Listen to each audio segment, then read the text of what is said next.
পুজোর রেস তখন অবধি কাটেনি, তার মাঝেই আমরা গিয়েছিলাম আরামবাগ নার্সারি। না, এই আরামবাগ নার্সারি হুগলিতে নয়, এটা আমাদের বীরভূম জেলাতেই বোলপুরে তৈরি হয়েছে একটা গাছের নার্সারি, যার নাম আরামবাগ নার্সারি। আমার সত্যিই জানা নেই এই নার্সারির গাছগুলো আরামবাগ থেকে আনা হয় কিনা। এইভাবে কেন গাছের পাতা পাড়া হচ্ছে সেটা আমার মাথায় ঠিক ঢুকলো না। পাশে দাঁড়িয়ে থাকা ছাগলটিও মনে হয় এই চিন্তাতেই ভুগছিল। ছোটবেলায় পুজো শেষ হয়ে গেলে মা যেমন টেনে নিয়ে গিয়ে শ্রী শ্রী দুর্গা মাতার সহায় লেখাতে বসতো, এনাকে দেখেও তাই মনে হলো। মানুষ সাধনার জন্য ঠিক কতটা কষ্ট করতে পারে তা এনাকে দেখে বুঝলাম, কিন্তু তার সঙ্গে এটাও মনে হচ্ছিল যে এত বছর যদি আমিও চুল না কাটতাম ঠিক কত টাকা বাঁচতো। শীতের হাওয়া আসতে না আসতেই শুরু হয়ে গিয়েছে গাছ দখলের লড়াই।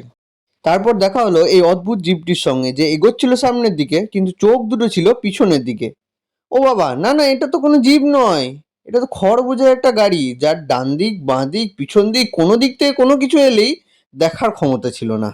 বহু চেষ্টার পর মোটামুটি ব্যাটারির অর্ধেক চার্জ শেষ করে তারপর আমরা সুযোগ পেয়েছিলাম গাড়িটিকে ওভারটেক করার।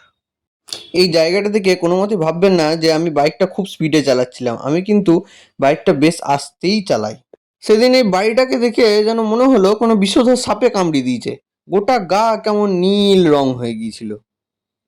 ফাইনালি আমরা আমাদের ডেস্টিনেশনে পৌঁছালাম, যেখানে সেই মুহূর্তে একটা স্কুটির এক্সিবিশন চলছিল বলে মনে হলো।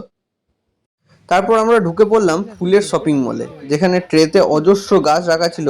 এবং সব থেকে আমার আনন্দ হলো এই জিনিসটা দেখে যে গাছগুলোর দাম ছিল খুবই কম। মনে মনে এটাই ভাবলাম যে যাক, এবছর শীতে খরচাটা আমার বেশ কমই হবে। তিল্লে একটা ট্রে নিয়ে টকাটক ফুলের চারা তুলছিল, এবং শেষ পর্যন্ত আমরা এই এক পেটি ফুল আর দুটো পেঁয়াজ নিয়ে বাড়ি ফিরেছিলাম।